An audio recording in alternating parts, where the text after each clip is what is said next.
올 겨울 마지막 때쯤에는 올 겨울이 참 추울 거라고 그렇게 우려를 했었는데 생각보다 뜨뜻 났더라고요. 그죠? 맞습니까? 네. 여러분들 지금 얼굴이 굉장히 보기가 좋습니다. 생각도 못했는데 벌써 벚꽃이 다 피었고요. 어머님이 와버린 것 같고 자칫 조금 있으면 여름이 또 그것도 같기도 한데 저희들은 올해는 지난 작년에 1년 동안 역사를 통해서, 과거를 통해서 미래를 열자라는 주제를 가지고 한국 역사를 전체적으로 한번 이렇게 살펴봤습니다.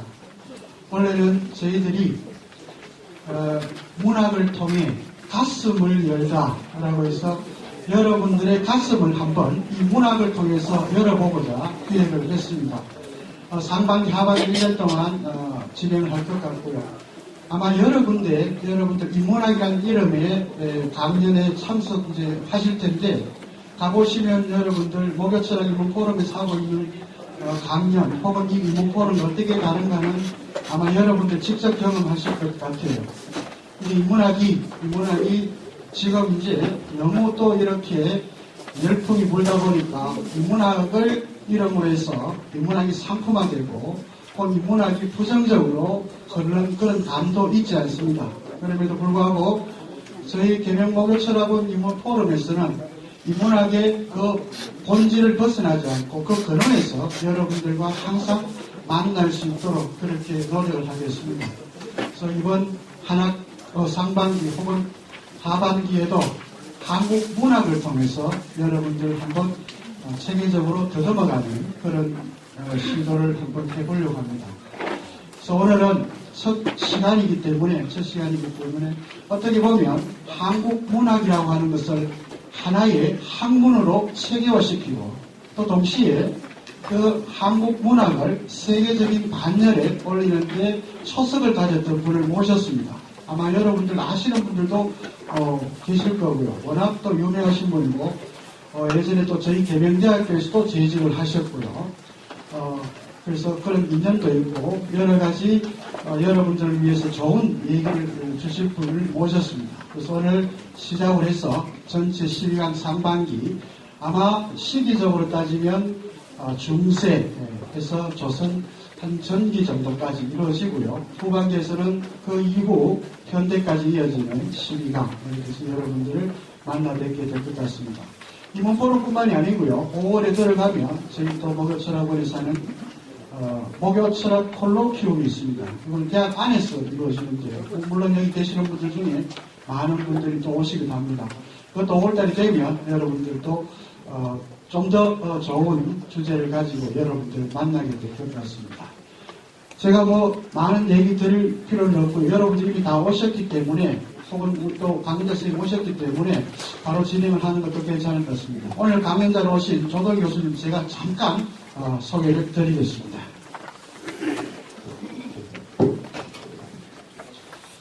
받으신 여인물 뒤쪽에 보시면요 간단하게 소개가 되어 있는데 워낙 많습니다. 경력이 화려하신데 저는 간단하게 소개를 드리겠습니다.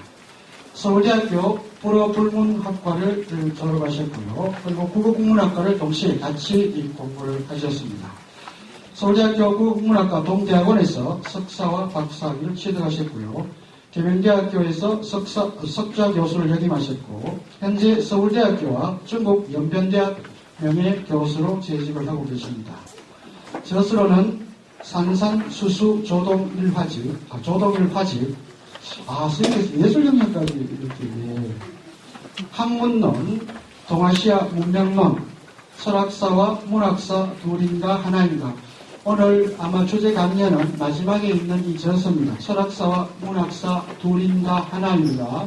이 텍스트에서 선생님께서 평생 이 한국 문학이죠. 한국학을 공부를 하시면서 가지고 계신 생각들을 여러분하고 함께 나눌 수 있을 것 같습니다. 앞으로 모시겠습니다. 대구 시민 여러분들 큰 박수 부탁드립니다.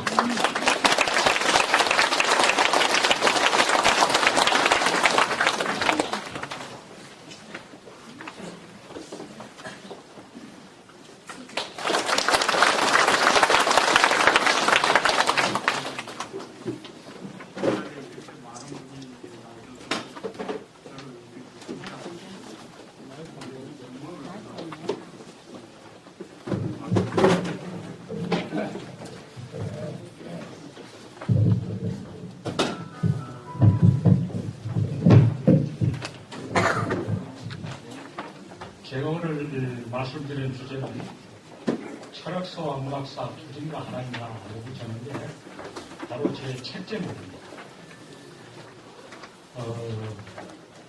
오늘 10시 30분에 서울문제 광명역에서 기차를 타고 일로 왔는데 기차 해연이 상당히 남은데 기차 타는 곳에 가서 의자에 앉아서 이 책을 펼쳐서 이 책에 대해서 어떻게 이야기할까 하다가 제 책에 저도 모르게 빠져들어갔어요.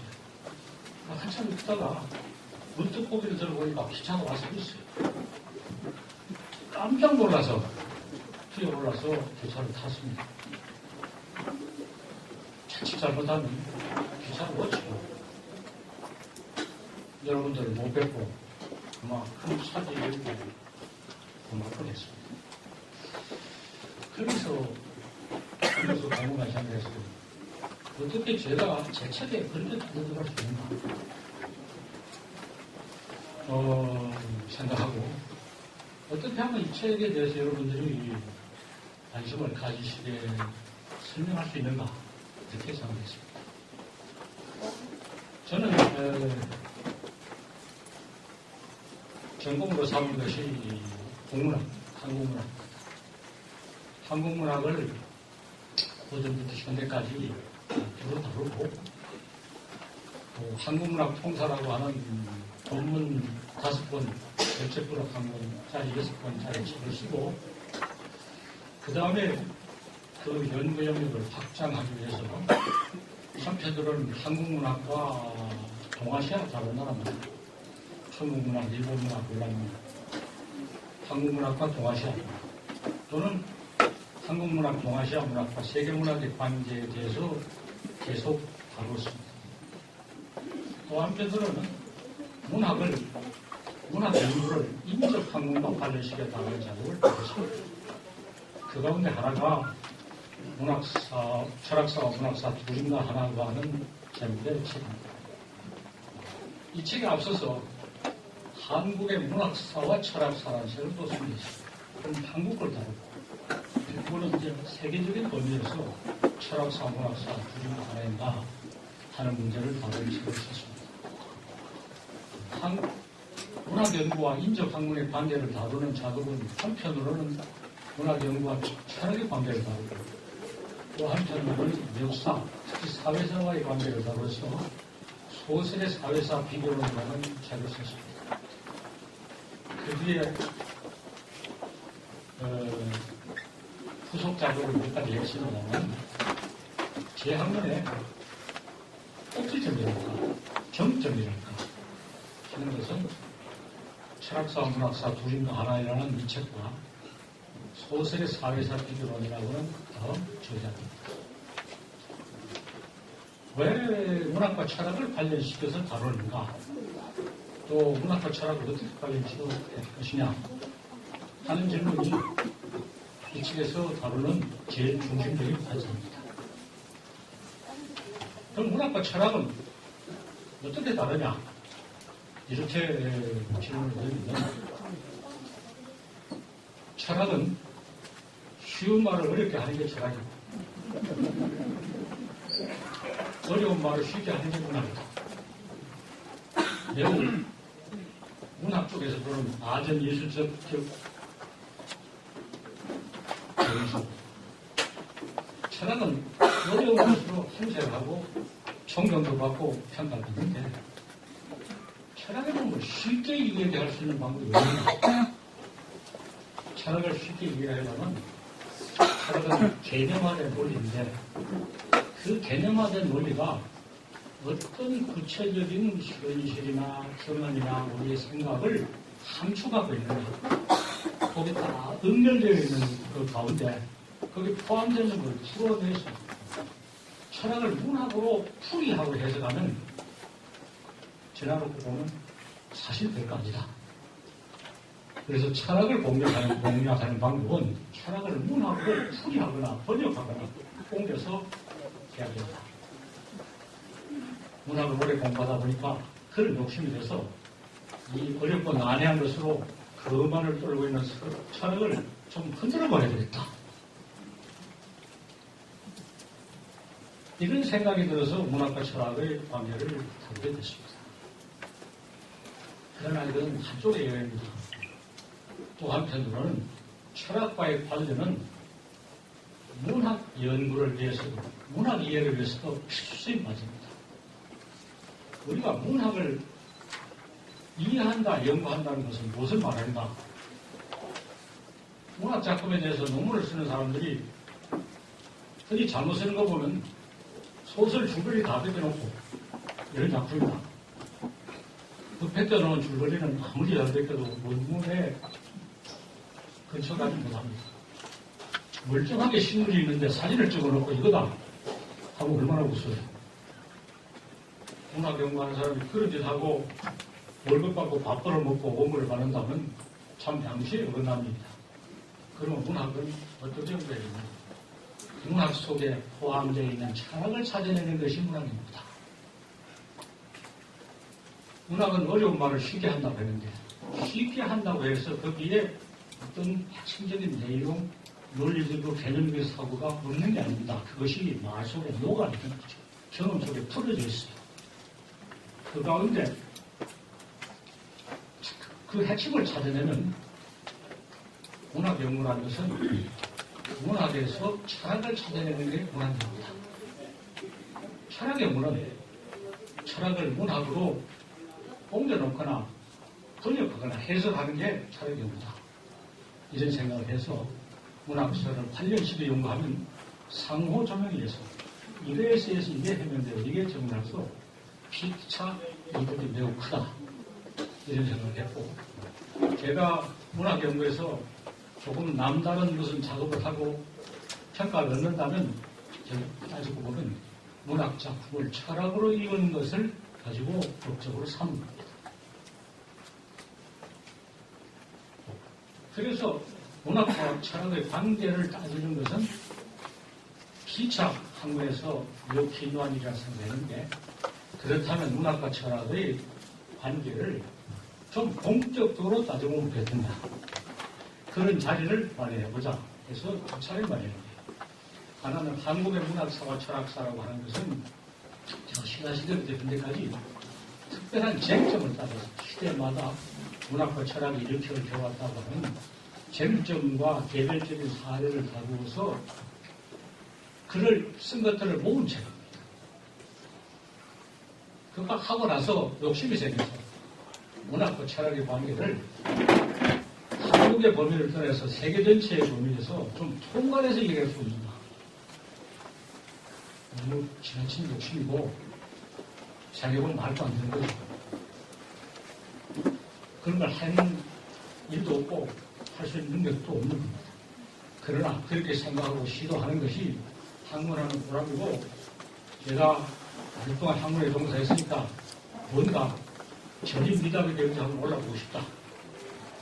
앞뒤에 있는 큰 산을 타오르고 보면 끝으로 에베레스트에 올라가서 깃발을 꽂고 싶은 생각이 나듯이, 에베레스트도 이제는 수많은 사람이 다녀갔기 때문에 김이 새는데 철학사와 문학사의 관계를 세계적인 범위에서 이렇게 붙어보는 것은 전임 미답의 경우고 아무도 올라가서 깃발을 꽂지 않았을 뿐 아니라 그런 것이 있고 가능하다는 생각도 하지 않는 게 보통입니다. 그래도 나는 한번 해보겠다. 그렇지 않아서 그런 시도를 했습니다. 그러나 문학과 철학을, 문학도 얼마나 많으면 철학도 얼마나 많습니까? 결국 중점적으로 다룰 수밖에 없습니다. 대표적인 예지를 이것저것 뽑아서, 그래서 전체가 이렇게 얽혀보는 거죠. 그냥 내가 다룰 수 있는 것들을 다루면서 다음은 그렇게 고찰해보겠다 해서 이 책을 씁니다. 그럼 서두에서 문학과 철학은 어떤 관계인가 하는 질문을 드리고 세 가지 가설적인 대답을 했어요. 첫째, 문학과 철학은 형제입니다. 형제입니다. 하나는 두 번째는 뭐라고 해야 되나? 써봤는데 틀리게 말할 수 있어요. 두 번째는 뭐라 협력자를 되죠? 동업자. 동업자이다. 세 번째는 부부이다. 이렇게 문학과 철학이 형제인가 하는 질문은 형제는 같은 부모에서 태어나는데 형제. 문학과 철학은 아예 형제예요. 아버지는 누구, 어머니는 누구냐. 예, 어머니는 말이고 아버지는 그림이다. 말과 그림, 문학도 되고 철학도 되죠. 철학은 말이 아니고 그림 것처럼 보여요. 그러나 말이고 그림이 있어요. 철학은 흔히 제가 공동으로 하는 한문이나 라틴어나 오르나오르나 산스크리트로 철학에 글쓰기가 되어 있지만 그걸 쓴 사람이나 거기에 대해서 하는 말, 그거에 대해서 원하는 사람들은 사실은 말로 하고 그렇습니다. 문학은 말로 된 구비문학도 있고 글로 된 기록문학도 있어요. 말과 글이 문학과 철학의 공동의 부모입니다. 둘 다 말하고 글 쓰는 데서 생겼어요. 그리고 처음에는 문학과 철학이 둘이 아니고 그냥 겹쳐있습니다. 최초의 문학은 우리는 구비문학이라고 그럽니다. 할로드입니다. 미노설화. 그것을 오랫동안 문학이 아니라고 생각하다가 구비문학도 문학이다. 구비문학을 먼저 연구해야 된다. 그렇게 주장하는데 제가 상당히 앞장서서 이제는 구비문학이 문학이고 거기서부터 문학을 연구를 출발했다는 것이 널리 공인되어 있습니다. 철학은 어떠냐? 아직은 이런 생각이 일반화되어 있지 않지만 구비 철학이란 말이 지금 널리 사용됩니다.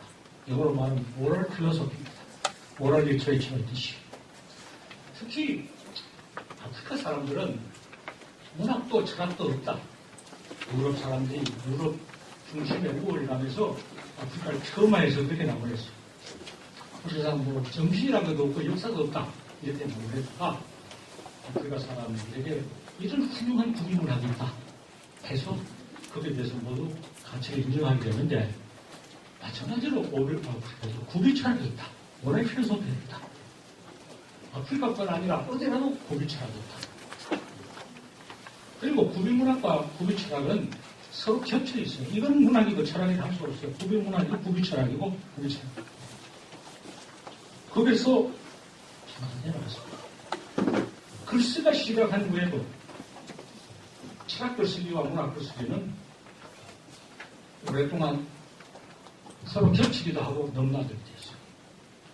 철학과 문학은 근접했다가 합쳐졌다가 나눠지고 합쳐졌다가 나눠진 역사가 있다. 거기에 대해서 밝혀서 한 부모에서 생긴 두 자식이다. 형제다 하는 것을 이야기하자는 게 첫째 명제입니다. 그러나 형제라고 말하면 한 부모에서 나도 나이가 먹어서 각기 생활이 달라지고 서로 안 보면 남이나 다름없어요. 그래서 문학과 철학은 처음에서 한 부모에서 한 부모에 생겼지만은 그동안에 완전히 멀어져서 이제 남남인 것이 당연하다고 말할 것은 아닙니다. 두 번째는 문학과 철학은 협력장, 동반장. 여기다 지금 어떤 용어를 택했으면 뭐라도 그런 내용입니다. 서로 도와야 어떤 관계인가. 네, 처음에 말한 그겁니다. 철학은 문학으로 이해하고 문학은 철학으로 이해해야 하기 때문에 항상 도와야 되는 겁니다. 제가 문학 연구를 남보다 더 잘할 수 있는 것은 문학에서 철학을 이해했기 때문에 철학 연구를 더 잘하려면 그것을 문학으로 이해하고 설명할 수 있어요. 아마 이제 박승균 교수를 위한 철학 교수가 됐습니다만 철학교 강의를 쉽고 재밌게 하려면 그걸 문학으로 옮기는 작업을 하면 쉽고 재밌게 돼요.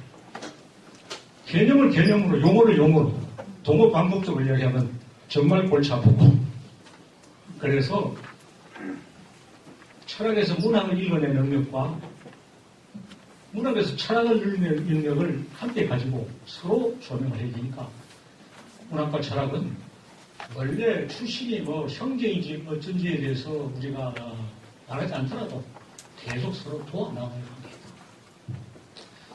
특히 요즘은 이문학위기라는 말을 많이 써요.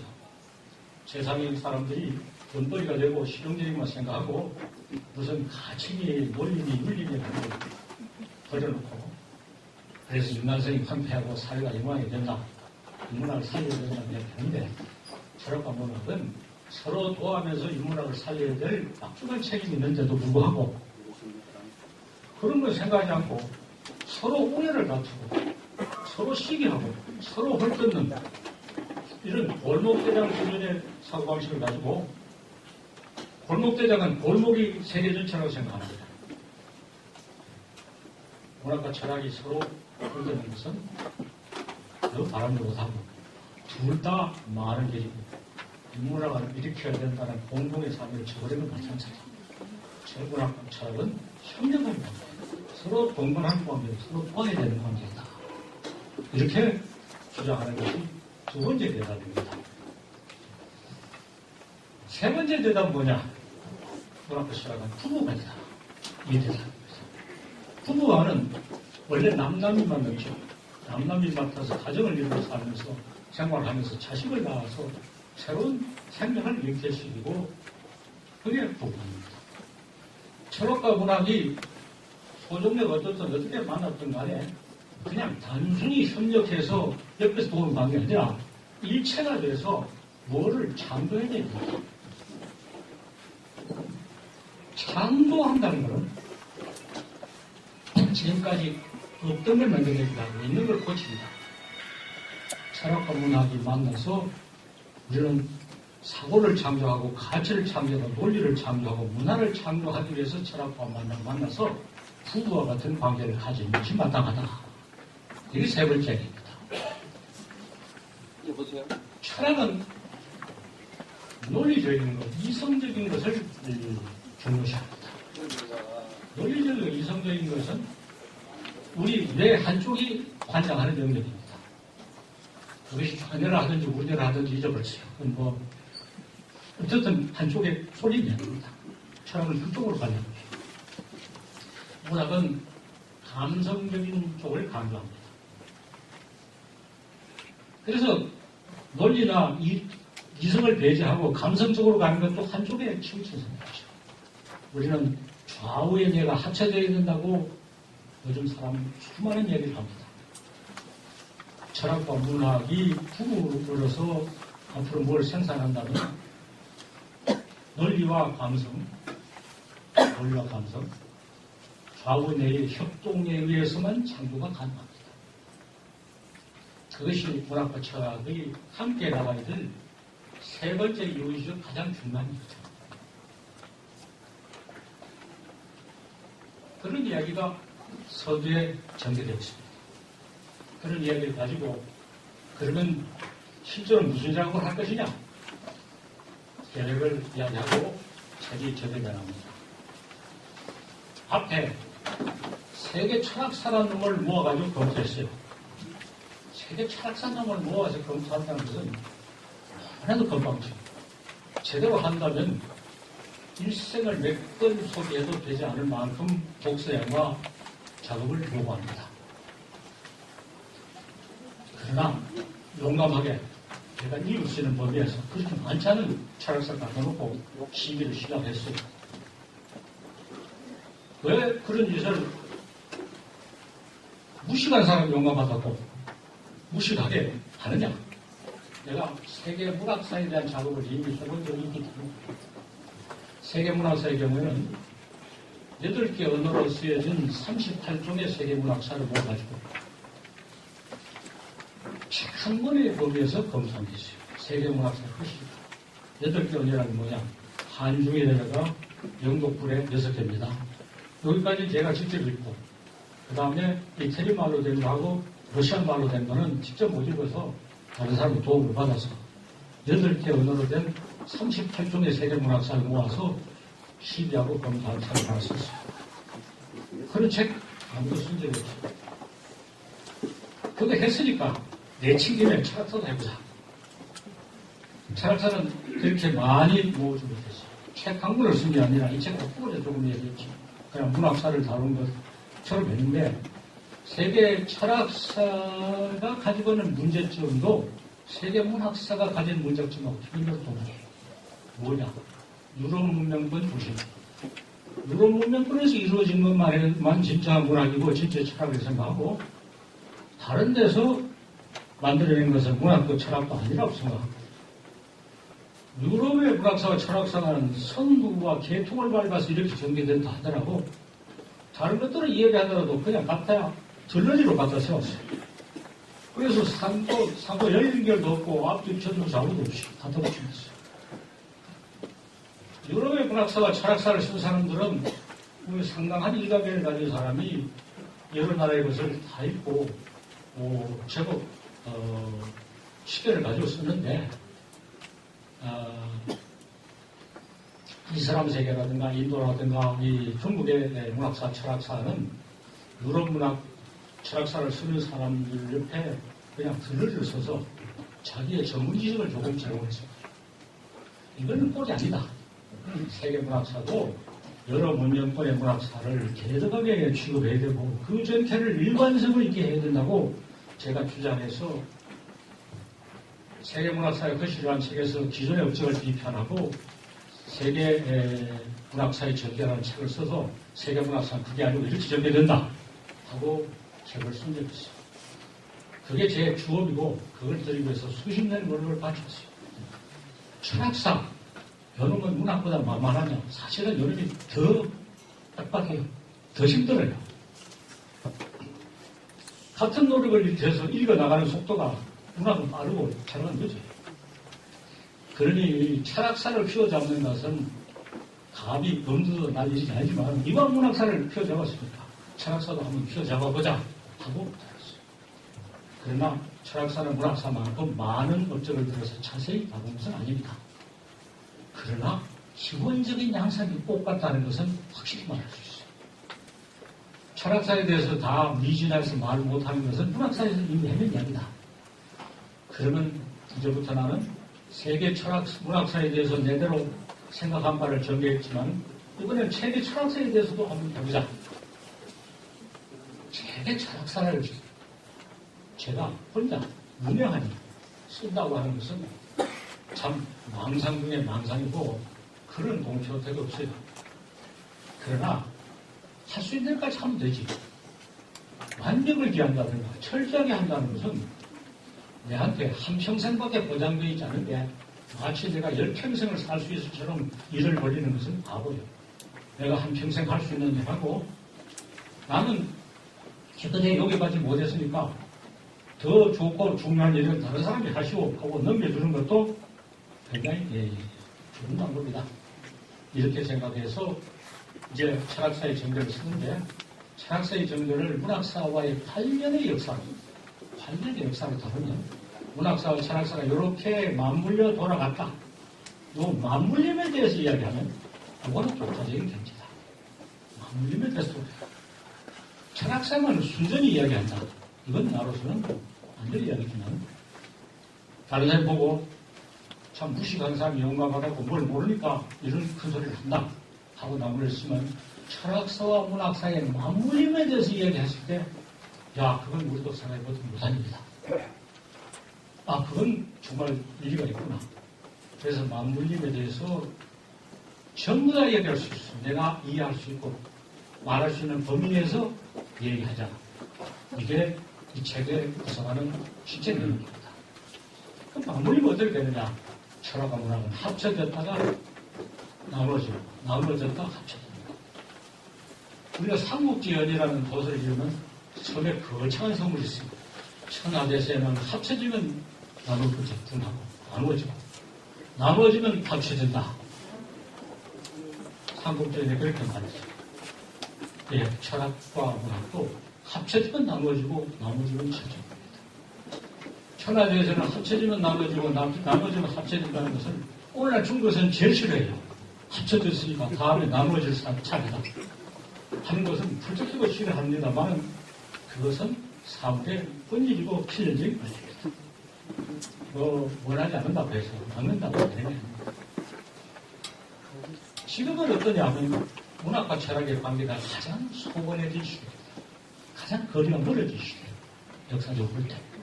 그러므로 지금은 문학사와 철학사가 다시 가까워져야 될 단계에 이른 겁니다.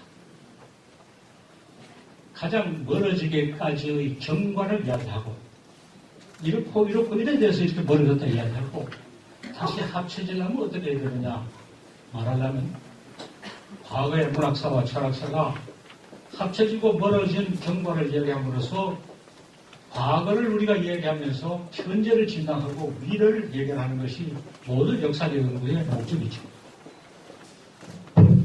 그래서 문학사, 철학사가 어떻게 합쳐지고 다시 멀어졌느냐. 요거에 대해서 내가 다룬다. 이렇게 말했을 때 문학 전공자나 철학 전공자가 금방 낸 소리 하지 마라. 이렇게 말해요. 왜? 문학사와 철학사가 어떻게 합쳐지고 합쳐졌다가 멀어졌느냐는 주제에 관해서는 누구도 다루지 않았어요. 그러니까 뭘 몰라서 무시 용감하다고 시금방 소리 한다 할 얘기가 아니고 제가 하는 예가 자료가 부족하고 논의가 불충분하더라도 그러한 논의를 개척하는 의의가 있다고 하는 것은 이 책을 읽는 후의 사람들입니다. 또 자기의 전문적 지식을 자랑하고 남의 침묵을 용인하지 않은 사람들조차도 야 그거는 해볼 만한 일을 시도했구나. 야 우리는 미처 그렇게 생각하지 못했다. 이런 바들을 우리라고 생각합니다. 그리고 이제 문학사, 철학사가 관련된 양상을 훑어나가는 게 이 책의 이제 서술 내용인데 원래는 구비문학이 구비철학이고 말로 된 것 중에 말로 된 것이 문학이고 동시에 철학이었어요. 그게 글로 쓰여졌습니다. 그런 것 가운데 저 중국 운남 지방에 가면 한자로는 납서족이라 하고 발음은 나시족이라 하고 그 사람들이 동파문자라고 하는 아직도 상향문자를 쓰면서 동파경이라고 하는 방대한 그런 기록을 남겼는데 그러니 문학이고 동시에 철학입니다. 또한 동파경의 견대입니다. 참 여기에 대해서 누가 아냐 싶었는데 요즘 텔레비에서 아주 단골을 한다고요. 어제 해외여행을 했다면 중국 문남성에 가서 나시도리 마을에 가서 동파문자를 보여주고 쓰는 것도 보여주고 뭐 심심창에 나와서 한가한 사람은 다 보고 알아요. 바쁜 사람은 그까지 못 봤죠. 그런 동파경이라 하는 것이 문학이고 철학의 유산으로서 기록된 유산으로 구비 유산은 굉장히 많지만 그게 기록된 유산으로서 매우 소중하고 그런 것들이 세계를 구성합니다. 그 다음에 이제 글쓰기가 본격적으로 시작돼요. 물론 말을 글로 옮깁니다. 아니 무슨 언어라는 놈, 불경이라는 놈, 무슨 소크라테스의 언행이라는 건 다 말을 했습니다. 그 사람들이 글 쓴 사람이 아니고 제자가 받아 쓰고 해서 뒤에 말을 만든 거죠.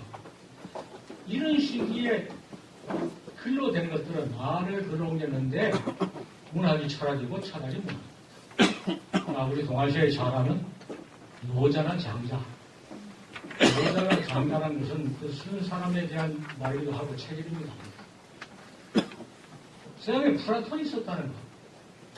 이놈이 도대체 문학인가 철학인가? 문학인가 철학이고 철학입니다.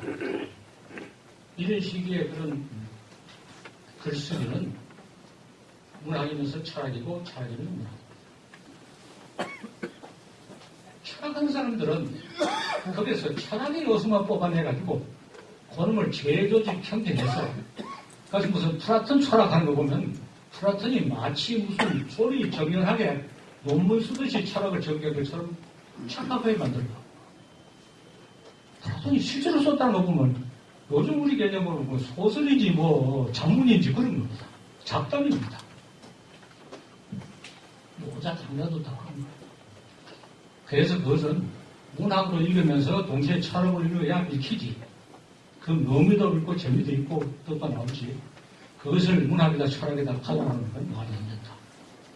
그런 시대가 한참 전에 가다가 여기서 이제 시대 구분을 할 때 그런 시대를 모대라 그러고 그 다음 단계로 가면 이제 중세전기라고 하는 시대가 있어요.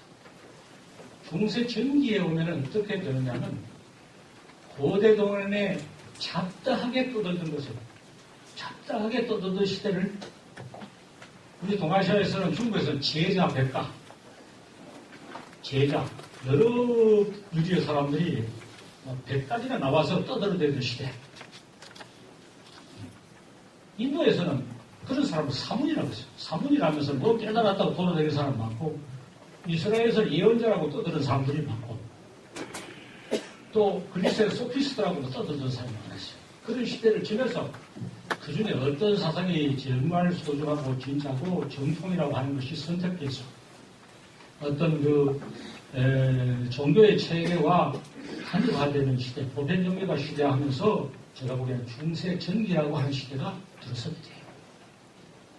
그런데 이 시대에 가면은 생각이 상당히 정리되고 체계화되었지만은 또는 교리가 성립됐지만은 그 시대는 그러한 교리를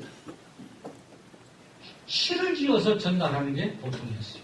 그래서 철학시가 중세전기의 가장 중요한 표현 방법입니다. 철학에서는 그걸 철학이나 다루고 문학에서는 문학이나 다루는데 철학에서 더 중요시하고 더 많이 다뤄요. 그러나 철학시입니다. 그런 철학시가 대략 문명권 늦어나셨지만은 제일 만만하게 발달하고 너무 평가되고 영향력을 많이 주는 것은 인도입니다. 인도에서 나가르주나라고 하는 사람인데 그걸 한자로 옮겨서는 용수다, 농농자, 나무다, 용수라고 이끄는 사람이 중론에 관한 시, 중론이라는 것은 이 중간에 어떤 진리가 있다, 양극단을 피하는 중간에 진리가 있다고 하는 중론에 관한 시를 시로 지은 게 중세전기의 철학세 중에 특히 높이 평가됩니다. 우리 이야기를 들으면, 중론 들으면 그 사람이 무슨 산문을, 논설을 쓴 것 같은데 완전히 쉽다. 그러나 이 중론에 관한 시는 산스크리트로 이어졌기 때문에 보통 우리를 읽지 못하면 그것이 한문으로 되었다. 그것이 동아시아에서 굉장히 영향력을 줬습니다. 그런가 하면 인도에서는 상카라라는 사람이 그런 힌두교 철학을 용서하고 공통점도 있고 상이한도 있습니다. 용수의 사상과 상카라의 사상을 비교한다면 어려운 철학을 아주 백장독체 쉽게 얘기하면 용수는 숫자를 봐서 0과 1, 0이 1이고 1이 0이다. 모든 본체의 근본은 0이기도 하고 1이기도 하다. 이렇게 말했다면 상카라는 아니다, 1이다. 근본적으로 하나다. 그런 이야기를 상카라라고 하는 사람이 자기대로 시를 줄 수 있어요. 그럼 또 남인도에 가면은, 저 남인도에는 타밀민족이라고 있는데, 인도의 선주민 남인도를 보시는데, 이 사람들이 그 문화적 전통과 수준이 태어났고, 거기에 남말바라는 쓰는 사람이 또 철학시를 들었는데, 영인이 1인 떠들지 마라. 무수히 많은 이 현상, 수학으로 말하면 무한대, 이것도 또한 중요하다. 그런 이야기를 또 실었어요. 이것이 세계 철학사, 문학사가 합쳐서 나오는 그 아주 제일 정통적인 맥락으로서 매우 중요하죠. 이런 것들을 평가하고 과소평가하고 저 변두리를 모아놓고 둘레를 세워서 세계 철학사를 쓴다든가 세계 문학사를 다 보십니다. 한동안 이것이 제일 중앙에 놓여 있어요. 그런 것이 한문 경전을 통해서 북방불교가 전개되면서 우리나라 보성 의상이 화엄일승 법계도라고 하는 것을 실어줬는데 그런 것을 한문 불교를 통해서 만들어낸 대표적인 장사입니다. 의상은 자기의 모든 사고를 화엄일승 법계도라는 시에다 담았어요. 의상은 저주를 많이 남긴 사람이 아니지만 시 한 편 속에 포도만 음축해 남았어요. 전설에 의하면 의상이 자기 스승인 지영과 함께 많은 글을 써서 불전에 기부하고 품속에 던졌어요. 쓸데없는 거는 다 타고 정말 알맹이 남게 해주셔 했더니 다 타고 지금 남은 고시만 남았다. 이런 것을 썼어요. 핵심을 강조했죠. 그것이 의상의 화엄물성 법계도라고 하는 우리 문학사회 또는 우리 사상사의 매우 중요한 업적이 철학사와 문학사의 세계적인 전개 속에서 지극히 중요한 위치를 가진다는 사실을 이런 논의를 통해서 확인할 수 있고 이걸 문학으로도 읽고 철학으로 읽어야 된다 하는 게 상당히 많이 다뤄진 부분입니다. 그리고 의상의 화엄일성 법계도는 매우 압축되어 있어. 매우 난해합니다. 수많은 사람이 거기에 대해서 풀이하고 해석했는데 김시섭 소설 금호시의 작가로 알려진 김슬기 숙대 시대에 거기에 대해서 풀이한 것이 아주 압권입니다. 그것은 위상의 이야기 동시에 김시섭 자신의 이야기죠. 아까 영과 일과 무한대라는 수학의 개념까지 말하면 다음 일승 밖에도 영과 일의 관계에 다른 영, 일이고 일이 영이다 했는데 김시섭은 그렇게도 하지만 이 무한히 많은 이것도 중요하다. 김시섭 이야기의 핵심은 그겁니다. 아까 남인도의 남한 말하는 사람이 무수히 많은 현상 이것도 중요하다고 했는 거와 매우 비슷한 말씀입니다. 이렇게 철학사와 사상가가 머물러 오다가 중세 후기라고 일컬어진 시대에 언제가 중세 후기냐? 보편정도 사상을 한번 재확립 정리하는 사람이 문명권마다 우뚝하게 나올 때 우리 동아에서는 추자라고 일컬어지는 주지가 유학 사상을 재정립해서 성리학이라고 하는 걸 만든 시대가 중세 후기입니다. 그 비슷한 작업을 다른 문명권에서는 유럽의 경우가 잘 알려져 있죠. 토마스 아퀴나스가 이슬람 세계에서는 가잘리라는 사람이 힌두교에서는 라마누자라는 사람이 비슷한 시기에 그 사상을 총정리하면서 궁극적인 실체, 일이라고 한 것을 향해서 모든 논의를 모아나가면서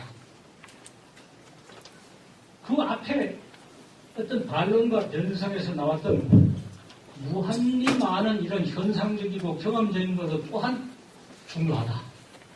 그래서 일과 무한대의 관계를 상하로 연결시키는 사상 체계를 만들었어요. 그 작업을 네 문명권마다 각각 함으로써 철학 사상을 재확립하고 철학이 본의를 가지고 폼을 되는 시대가 왔어요. 그 네 사람이 쓴 글은 다 시가 아니고 산문입니다. 논리적인 진술입니다. 논리적 진술이죠. 또 상당히 난해해요. 그중에 토마스 아퀴나스의 신학대전. 제가 신학대전을 자료를 이어가기 위해서 찾아보니까 정의채 신부가 우리말로 일부 번역했어요. 정의채 신부는 옛날에 계명대학에 계셨어요. 계명대학은 알고 제가 있을 때 같이 있었어요. 난 그때 그분이 그렇게 대학자를 만났어요. 정의채 신부가 신학대전을 부분을 번역했어요. 근데 한국 가톨릭이 이렇게 대단하면서 왜 아직도 번역을 완벽하게 못했다 그랬더니 신학대전을 완벽했는 걸 세 나라밖에 없다는 거 그래요. 워낙 길고 복잡하고 골치 아팠어. 그러니까 정의채 신부가 그 정도 해도 많이 있는 겁니다. 이래 되니까 철학이 완전히 폼을 잡는 겁니다. 물론 신학이면서 폼, 신학이면서 철학이죠. 그래 어설픈 사람 근처도 못 가는 시대가 왔어요. 그래서 토마스 아퀴나스, 가잘리, 라마누자, 주시의 그런 철학이 한 시대를 꽉 잡고 대단한 권위를 행사하게 했어요. 거기에 대해서 철학으로 반론을 제기한다든가 딴소리를 하는 것은 불가능한 상황이 왔습니다. 그러자 이번에는 시인이 들어왔었어요. 토마스 아퀴나스에 대해서는 단테가 생소한 이름일지 모르도 가잘리라는 이슬람 철학자에 대해서는 아타르라는 시인이, 라마누자라는 힌두 철학자에 대해서는 카비르라고 하는 시인. 그러면 주자에 대해서 반론을 제기하는 대표자는 누구냐? 한국의 정철 정송남이라고 했어요. 왜 한국 사람만 들었냐? 일본 사람은 철학적인 문제, 사상적인 문제 별로 고려하지 않고 월남에서는 아직도 월남어 문학이 그렇게 성장하지 않아서 정철을 뽑을 수밖에 없어요. 단테, 아타르, 카비르, 정철은 다 그 권위를 잡아가는 철학적 저술은 모두 공동문으로 라틴어로, 고전 아랍어로, 산스크리트로, 한문으로 썼는데 토마스 아퀴나스, 가잘리, 라마누자 주의가 그 공동문화로 말한 게 아닙니다. 토마스 아퀴나는 나폴리 사람으로 나폴리만을 말해요. 나폴리에서 강했을 때 나폴리만을 썼다.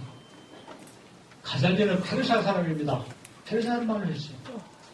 라마누자는 남인도의 타밀 사람. 주희는 복권 사람이에요.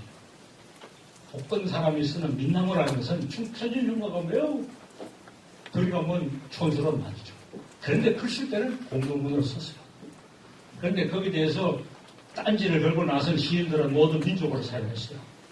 단테는 이탈리아로, 아타르는 페르시아어로, 카비르는 힌디어로, 정철은 우리말, 조선말, 한국말. 한편으로 그런 사상을 받아들이면서 한편으로 그걸 뒤집었어요. 한편으로 뒤집었어요. 정책이 뒤집은 것보다 여러분들은 단테가 토마스 아퀴나스를 어떻게 뒤집느냐 하는 데서 더 많이 알아요. 또 그것을 잘 정리하는 책이 있어요. 단테가 실목을 쓰면서 지옥이 있고 연옥이 있고 천국이 있어서 그렇게 이렇게 이어져요. 그는 토마스 아퀴나스의 사고입니다. 경험적인 세계와 이상적인 세계는 이렇게 연결되어 있어요. 그리고 밑에서부터 위로 올라가는 것이 이 가치를 추구하는 과정입니다. 그런데 단테는 토마스 아퀴나스를 받아들여놓고 토마스 아퀴나스는 신곡의 천국편의 입구에 딱 배치해놨어요. 천국편 입구에 토마스 아퀴나스. 중간부터는 없어요. 토마스 아퀴나의 그런 철학은 훌륭하긴 하지만 천국편이 입구에 있고 고엘감 베르나르도라는 신앙의 성인이 도구에 잘 쳐요. 맨 꼭대기는 베아트의 철학이 연인상. 이성적인 사고보다는 신앙이 위에 있고 신앙보다는 사랑이 위에 있다. 이게 신곡의 전체입니다. 그래서 토마스 아퀴나를 받아들이고 넘어섰어요. 한편으로 동의하고 밑으로 가서 실험의 기술에 뒤집기 있어요. 뒤집기 됐다고. 이태리. 우리 정철은 어떻게 되느냐? 정철이 쓰는 전 저술을 봐도 과거 볼 때 과거 답안지의 주자에 대해서 말한 거 이거 한마디도 말했어요. 그러면서 주자의 가치관 윤리관을 뒤집어 봤어요. 정철의 시조에 훈민가가 있어요. 훈민가. 훌륭한 현실을 가르치는 거죠. 그럼 훈민을 하면 오륜이 중요하다. 오륜도 얘기해야 되는데 이거 지금 젊은이들이 짐을 주고 나를 주고 나는 젊은이들이 도리든 무거우냐. 자, 이 시도는 오륜 중에 어디에 속해요? 아무 데 속하지 않아요. 정철은 그런 가족 민족보다 사회 민족. 우리 아버지든 이웃 사람이든 막론하고 힘들게 일하는 그런 노인을 도와주자는 상당히 다른 말씀을 해서 윤리관을 바꿉니다. 당신이 얘기하는 윤리만 훌륭한 게 아니다. 이런 윤리가 더 훌륭하다 하는 것이 여러 군데 보입니다. 인간 이별을 슬퍼하고 인간의 이별이 없으면 내가 술을 끊겠다 그랬어요. 진짜. 길가에 저 돌붙여 굶고 벗고 눈비를 맞으면 말이야. 인간 이별이 없으니 그를 부르고 하노라. 이런 시도도 있어요. 주의가 말한 것과 다른 인정의 세계입니다.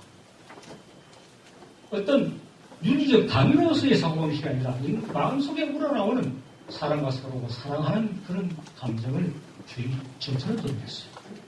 우리는 송강정철이 훌륭한 시인이라고 하지만은 이런 걸 앞뒤를 다 생각해봐야 얼마나 훌륭한지 알 수 있어요. 정철도 훌륭한 게 아닙니다. 단테도 훌륭하고 아타르도 훌륭하고 카비르도 훌륭하고 전선 훌륭합니다.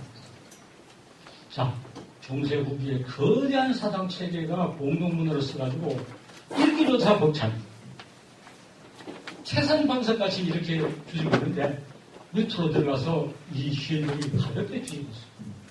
그래서 새로운 사고를 열었습니다. 이 사건은 세계 철학사, 문학사의 제일 중심에 놓이고 가장 큰 사건입니다. 이 사건을 발견하고 그 일을 평가해 것은 이 책의 업적이라고는 자부합니다. 그 네 사람, 부마상태 나서 가잘리, 라마누자, 주지에 대해서 각각 이야기하는 문헌은 다 모은다면 이런 도서관은 10개도 있었던 도서입니다. 그 네 시인에 대해서도 그렇게 남아있어요. 그러나 그 네 사상가를 비교하고 네 시인을 비교하고 안에 들어가서 지집해 주기 비슷하다고 하는 전체적인 연구와는 인류 역사상에 제가 처음 이야기한 겁니다. 여기에 대해서는 법적임을 주장해도 됩니다. 물론 또 엉성합니다. 네, 엉성합니다. 그러나 제가 엉성하게 해놓으면은 앞에 저작이 엉성한 거는 뒤에 사람들한테 끝없이 고무적인 얘기입니다. 야, 조동일이 하나는 알았지만 이 둘을 몰랐다. 바로 힘이 나서 한편으로 이 책을 칭찬하고 한편으로 나무라면서 후속용으로 할 수 있는 자극을 하기는 됩니다. 너무 완벽하게 해놓으면 뒤에 사람이 짐세요. 그리고 다시는 그 연구 안 해요. 다시는 안 해요. 거창한 걸 엉성하게 건드려 놓으면 그런 연구를 하게 된다고. 그걸로 만족한다. 그러면 세계 철학사 문학사가 거기서 끝나는 게 아니고 다음 단계로 떠오릅니다. 그 다음에 중세에서 건드려 얘기라고 하는 시대인데 시인들이 그렇게 뒤에 들어가서 뒤집기 하는 게 아니라 그 사상의 체계에 대해서 정면의 반론을 제기하고 싶은 시대가 옵니다. 그래서 인간의 자유를 구성하고 사상 구속하고 해서 우리는 자유와 그런 행복 또 윤리적인 당위보다는 삶의 만족을 우리는 구한다. 이런 시대가 옵니다. 그래서 중세 건드려 얘기하는 시대가 오는데 이 시대의 모든 그런 사고와 활동은 그런 원인의 사상에 대해서 정면의 승부는 하지 못하고 정면으로 바라보기는 하지만 막판 뒤집기하는 시인들과는 달리 앞에서 시비를 할 때 일종의 게리라 전법으로 그것을 시비합니다. 그래서 우리가 무언이라고 하는 무언 그거는 영어로 말하면 애니거리, 우리말 알레고리라고 하는 또는 그런 서사적인 글쓰기 무슨 잡담 겉으로 봐서 그 자체는 말도 안 되는데 그런 깊은 의미를 감추고 있는 방법으로 글쓰기를 합니다. 그런 게 어디 있느냐? 우리나라에서 대한 박지원의 오리라는 게 그 대표죠. 이건 내가 쓴 게 아니고 중국 여대 가보니까 있는 걸 택도했다. 그러면서 자기가 책이 변했습니다. 그리고 호랑이가 인간을 나무라는데 네가 인간이 도덕적으로 훌륭하다 하지만은 호랑이가 더 훌륭하다. 삶을 누리는 것은 서로 마찬가지다. 선이란 뭐냐? 삶을 누리는 게 운인데 악은 뭐냐? 남의 삶을 침해하는 게 악이다. 물론 호랑이도 다른 짐승을 잡아먹지만 우리는 배고플 때만 잡아먹고 동족은 절대로 잡아먹지 않는다. 근데 사람은 왜 동족을 잡고 배고플 때도 남을 해치느냐? 우리 호랑이가 훌륭하고 사람은 말도 안 된다. 이것은 투자학의 사고체계에 대해서 정면의 비판입니다. 사람은 모든 이서 훌륭하고 모든 천지지간 만물 중에 사람이 제일 훌륭한 것은 오리는 까닭이다 하는 이야기를 정면으로 뒤집는데 그런 호랑이가 사람을 뒤집고 어디 가서 그런 소리 있는 걸 베껴봤다는 식으로 뒤집어 옵니다. 이런 글쓰기가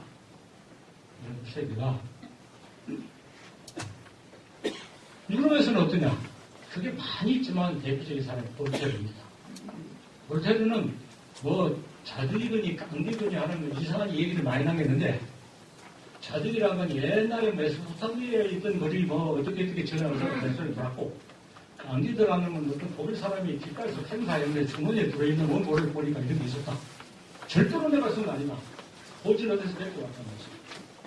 그러면서 그 도덕적인 기본과 권리에 대해서 철저히 비판하고 깡디드한테 하는 주인공이 아무데나 그냥 돌아다니고 칠성잘 돌아다니고 어디 가다 보니까 그 나라에는 친구란 사람들이 뭐 다른 사람을 잡아서 종교적발 내고 처형한다든가 이런 일을 하나도 안 하고 사람들을 다 도와주고 사랑하고 세상에 이런 데가 있느냐 함으로써 종교적 권위에 대해서 심한 야유를 벌이는 일을 했어요. 그건 내가 쓴 말이 아니고 독일 사람들이 길가에 행사했는데 그 집에 그 주머니에 있던 거를 이렇게 해는 거지 뭐 내가 무슨 잘못이냐 이런 식으로 발견하면서 일종의 개별화적 공격을 해요. 그런 글이 여기저기 많이 나왔어요. 예를 두 개만 들었죠. 그게 중세적 근대의 일치철승인데 철학적인 반론을 체계적인 전술이 아니라 문학적인 그런 상상과 이해이 지내는 걸로 통해서 일종의 유격적으로 하는 시대가 유행했어요. 그게 양쪽의 권위입니다. 동아시아에서는 삶을 누리는 게 행복이 착하다. 착한 선이다. 삶을 해치는 게 악이다. 이런 이야기를 하고 유럽에서는 사람은 행복을 누릴 권리가 있다. 행복을 누릴 권리가 있다. 거기서 행복이다. 이쪽에 산다고 하는 것은 시대의 그런 윤리적 단위사고 다른 가치관입니다. 자, 이것들을 우리가 문학이라 해야 되느냐 시작해야 됩니다. 표현 방식에서는 완전히 문학입니다. 그러나 함축하고 있는 의미는 전부 철학입니다. 그 중에 우리가 잘 알지는 박지원의 고질, 문학에서 많이 연구합니다. 고질에서 안 떠든 사람이 없습니다. 그러나 고질에서 말하고 있는 철학의 내용을 제대로 읽어내는 연구자는 별로 없어요. 그리고 철학적으로 고질에서 말한 철학의 내용이 동시대의 철학적인 논쟁과 논란과 어떻게 관계되고 다른 철학과 어떻게 관계되느냐? 고질에 대한 철학사회적 연구는 없어요. 그거는 문학 연구의 큰 맹점이죠. 그리고 철학하는 사람들은 또 고질이 그 시대의 새로운 철학의 제일 정점에 선다는 사실을 잘 몰라요. 또 철학한 사람은 문학 작품을 읽을 줄 몰라요. 독해법이 안 돼 있어요. 고질 읽을 줄 몰라. 자, 여기 곁들이로 하나 얘기합시다. 중세 근대를 위해 그런 체계를 비판하는 사상이 어찌 있었는데 아랍 철학사나 인도 철학사에는 지금 그 시기가 17세기부터 19세기까지의 새로운 철학이 별로 전개되지 않았다 하는 게 아랍 철학사나 인도 철학사의 정설입니다. 네. 말도 아니죠. 그럴 리가 없어. 근데 철학적 주술이 없으니까 없다고 할 수 없어요. 그건 하나도 알고 둘은 모르는 겁니다. 그 시대는 아랍 세계나 인도에서는 동아시아나 유럽에서는 그런 우원의 방식으로 새로운 사상을 전개하는 것처럼 아랍 세계나 인도에서는 시를 통해서 새로운 세계를 전개했어요. 여기 많은 예정을 들었어. 아랍 세계의 이런 시, 산스크리트 힌두 세계, 인도 세계에 물론 그런 민족 구호로 쓴 시입니다. 시를 통해서 새로운 세계 사상을 전개하는 것은 왜? 정면의 논설을 쓰지 못하니까. 정면 도전을 못하니까 그런 허황한 얘기를 짓거나 아니면 시를 짓는 거예요. 동아시아 유럽에서는 그런 허황한 얘기를 짓고, 물론 시도 있지만, 아랍 세계나 인도에서 시를 지어가지고 반론을 적였는데, 철학한다는 사람은 그 시는 전혀 관심이 없고 읽을 줄도 몰라요. 그러니까 그쪽 철학사는 그게 별만한 발전이 없다. 과거에 그런 이야기를 했으면, 유럽 사람들이 뭘 모르고 하는 소리를 하는데, 요즘 아랍이나 인도 사람들 자기들도 우리는 별로 볼 게 없었다. 그런데 말도 안 되는 거예요. 싫어했어요, 그걸 싫어. 그런데 철학사, 문학사를 합쳐야 전부가 되는 거예요. 이쪽 측면도 보고 이쪽 측면이 없다고 하면 이 입체를 평면으로 보는 거죠. 철학사의 맹점은 문학을 빼고 철학사를 이야기하니까 철학사는 반병신의 철학사를 써요. 장님 코치기 만주식 철학사를 써요. 땅을 치고 통과하는 일인데 철학하는 사람이 조금도 깨우치습니다. 철학이라는 똑똑하냐고 해서 하는 일인데 철학이라는 관념에 사람을 해서 더 머리가 굳어지고 더 바보가 되고 있어요. 볼테르나 박지원의 야유도 알았습니다. 가르면 인도의 시도 이룰 줄 모르면 그게 무슨 철학. 그러다가 이제 근대한 시대 보면은 철학이라는 이 고유한 방법과 이론과 체계를 만들어 근대는 모든 학문이 다 분과가 독립돼 나가서 한 집을 차리니까 종갓집인 철학도 한국의 종갓집의 철학도 다 분과하니까 우리도 한번 딴 살림을 차리고 우리 살림 한번 바둑거리보자. 이래서 유래 앞에 서서 데카르트의 방법 써서 칸트의 순수이성기파부터 시작해서 철학의 영역을 정하고 방법을 정한 논리를 만들어서 철학을 따로 공유했어요. 개별 학문으로 철학의 대상과 방법을 따로 해서 글씨를 따로 만들었어요. 그래서 철학이 당당해졌지만 그건 자살행위입니다. 그건 자살행위. 철학이 가지고 있는 많은 기능을 포기해버리고 철학이 자기 방어를 했어요. 동네 전체 일을 봐줘야 될 학문이 자기 집도 하나 건설하면서 자기 집에 울타리 쓰고 벽 만들고 가시나무 만들어가지고 자기 처리 못하게 만들었어요. 그래가지고 난해해진 것을 큰 자랑을 삼는데 독일에서 그 짓을 먼저 했는데 왜 거기에 먹혀 들어갔느냐? 거기에 대한 문학적인 관찰과 분석을 했어요. 독일 사람들은 19세기 초쯤 심한 열등의식에 사로잡혀 있었어요.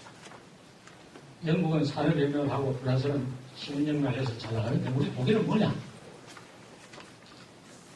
그럴 때 칸트 헤겔의 철학서 이름이 나오니 괴테 문학도 그래요. 괴테 문학은 지독하게 재미없고 난사반대도 독일 사람들의 열등의식을 해소하는 데는 그 점만 했어요. 야, 우리도 이렇게 어렵고 훌륭한 게 있다. 열심히 읽으면서 열등의식을 해소했어요. 그래 칸트 헤겔이 그런 책을 쓰고 출판이 되고 읽었어요.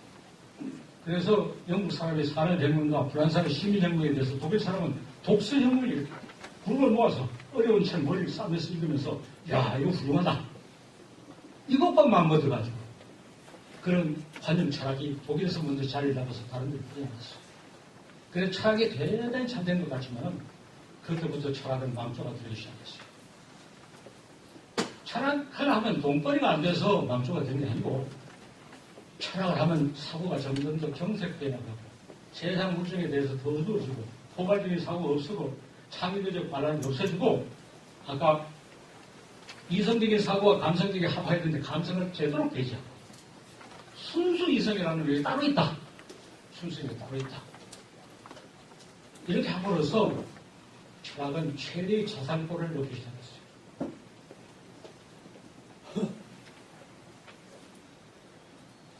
철학은 어디서나 장사가 안 돼서 공격에 처하고 있어요.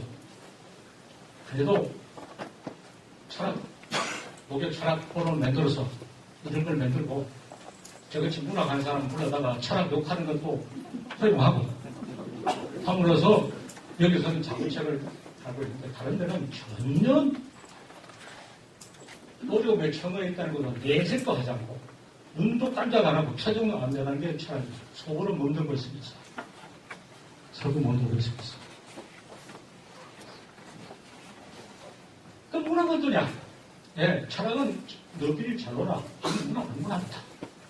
그래서 점점 더 문학으로부터 철학을 뽑아내는 것이 문학이 잘하는 일이다. 그런 것 같습니다. 그래서 문학은 장사가 잘 되는 건지 몰라도 문학이 가지고 있는 가치와 의의를 스스로 많이 접하시겠어요. 문학을 읽으면서 철학은 골차가 아니더라도 문학 작품을 읽으면서 그 중에서 철학을 함께 읽게 하는 게 문학 사명입니다. 문학이 잘 나가는 일이에요. 철학이라는 용량소를 다 빼버리니까 재미는 있는지 몰라도 문학이 이게 함량 미달이 되고 있거든요. 함량 미달. 특히 그런 어떤 억압적인 정치 체제나 법 체계에 있어서 언론의 자유가 많이 귀천되고 정면의 모습을 이야기하지 못하게 될수록 중세 근대의 얘기가 그렇듯이 문학이 철학을 함유하고 있음으로써 문학이 철학문을 대신합니다. 문학에서 철학의 요소를 철학이 따로 노니까 저는 보기 싫어서 저놈하고 이제 상종을 안 하고 의를 끊자. 그래가지고 자기소개에 있는 철학을 다 빼내니까 문학 이름이 굉장히 판단이 떨어졌어요. 그래서 철학이 자살골 내는 걸 보고 시기 질투가 나서 문학도 자살골 내고 있는 거예요. 자살골 역시 시합이에요. 그 현재의 상황, 자살골 역시 시합. 아까 박지원을 들었습니다. 박지원의 경우에는 철학이고 문학이고 문학이 철학입니다. 외부에도 말해 사르트르 철학자냐 문학자, 철학자가 문학자. 그런 얘기가 아직 있는데 우리는 철학자, 문학자 이렇게 하는 사람이 철학에도 없고 문학에도 없어요. 철학한다는 사람이 얄팍한 에세이를 써가지고 돈 버는 사람이 있어요. 그건 전혀 문학으로서 의미가 없습니다. 그러면 둘 다 망하게 됐는데 그렇게 하는 것이 잘 나간다고 해서 남들이 그래 하니까 우리는 한 수 더 떠서 우리나라의 경우에 양자의 간극이 가장 심해졌어요. 가장 심해졌어요. 둘 다 망하게 됐어요. 그래도 문학은 시장이 있으니까 덜 망해요. 공부가서로서의 취직도 되고 채권이랑 팔리고 철학은 그 때문에 아주 망하게 됐어요. 취직도 안 되고 책도 안 받고. 그러면 같이 살기는 문학과 철학이 합치는 겁니다. 문학과 철학이 합치는 게 같이 살기죠. 요즘 논술이라는 게 뭐 이게 장사가 된다. 그래서 글쓰기가 장사가 된다. 무슨 대학 교양 과목에 글쓰기를 누가 가르쳐야 될 것이냐. 과거에 문학이 가르칠 때 무슨 소설을 써서도 철학이 다 뺏어가요. 논술 발휘하는 것도 글쓰기에서 문학이 다뤘는데 철학이 다 뺏어가요. 문학에서 풍미할 일은 아니면 문학은 막 그렇지 않아도 많이 풀치는 않는데 철학은 그거 없이는 너무 딱하지 않느냐. 눈 감고 양보하자 하는 게 제 생각입니다. 그러나 글쓰기도 논술도 철학과 문학이 합쳐져 있습니다. 철학에서 논술 글쓰기를 다루는 가장 큰 이유는 논리에 맞게 쓰면 훌륭한 글이다. 예, 이쪽에서 문법에 맞게 쓰면 훌륭한 글인가. 문법에 맞아야 되는 것은 필요 조건이지 충분 조건이 아닙니다. 논리에 맞아야 되는 것도 필요 조건이지 충분히 아닙니다. 논리에 맞기만 하는 것은 하나만한 이야기입니다. 3단 연풀에 소크라테스 사람이다, 사람 죽는다, 소크라테스 죽는다, 저거 하나만한 얘기요. 논리에 맞다는 거예요. 예, 문법에 맞고 논리에 맞는 그 이상의 창자적인 사고방식은 이성적 사고와 감성적인 좌념으로 합쳐져야 되고 문학과 철학이 합쳐져야 됩니다. 이제 다시 살아야 될 기죠. 그래 앞으로 이제 문학과 철학이 가장 멀어진 이 시대의 위기를 타개하기 위해서 이 시대 문명의 위기는 세 가지로 말할 수 있습니다. 뭐 인간성의 상실, 가치관의 상실, 가족관계의 해체, 별걸 다 합니다. 그 징후가 문학과 철학의 서로 관계가 최대한 멀어진 것이 그 위기의 징후고 위기의 진단과 치료를 불가하게 하는 장면입니다. 문학과 철학이 합쳐져서 위기를 진단하고 같이 타개해야 됩니다. 그래서 네가 잘나니 내가 잘나니 저는 그만해서 내가 싫다. 저놈은 뭐 나날이지 않느냐. 이런 식의 근시한데 그 골목대장적인 시기는 그겁니다. 문학과 철학을 합치기 위해서는 어떻게 해야 되느냐. 예. 목신단체에서는 학과를 합쳤고요.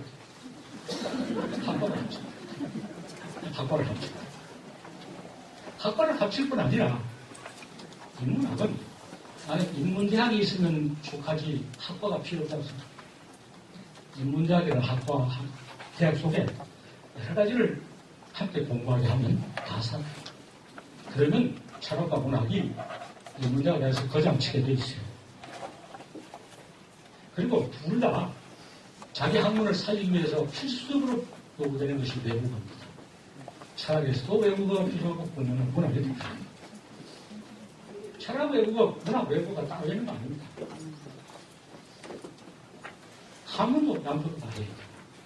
합쳐야 되고 합치지 못하더라도 문학사와 철학사 둘인가 하나인가 이런 강의를 양쪽 교수들이 공동을 하든가 하면서 계속 싸움해가면서 내가 철학을 요구하면 철학에 나를 요구하고 이렇게 싸움하면서 감히 진행하거나 또는 여백이과에서도 적극을 하고 이렇게 해야 된다.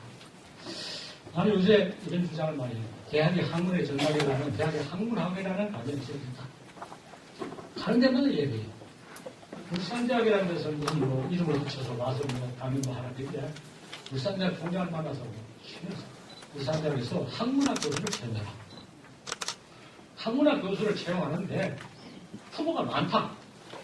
철학이 어차피 안 되는지 안 사고 망하는지 아니니까 철학 전공자 중에서 나 학문학 교수 하겠소 하는 사람이 많이 있습니다. 철학은 학문학으로 간판을 달아달면 그래도 또 희망이 있다.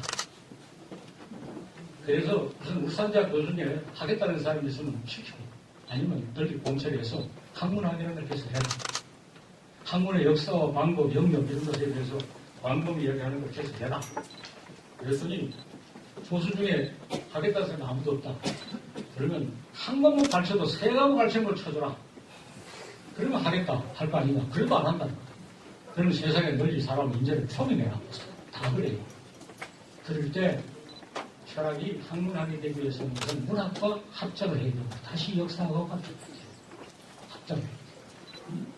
철학은 지금 뭐 먹고 살기 어려우니까 전직을 하는 거 아닙니다. 문학도 그래야 살아나갑니다. 그래서 이것이 이 철학 전체를 반동하는 얘기고 모든 결론이야.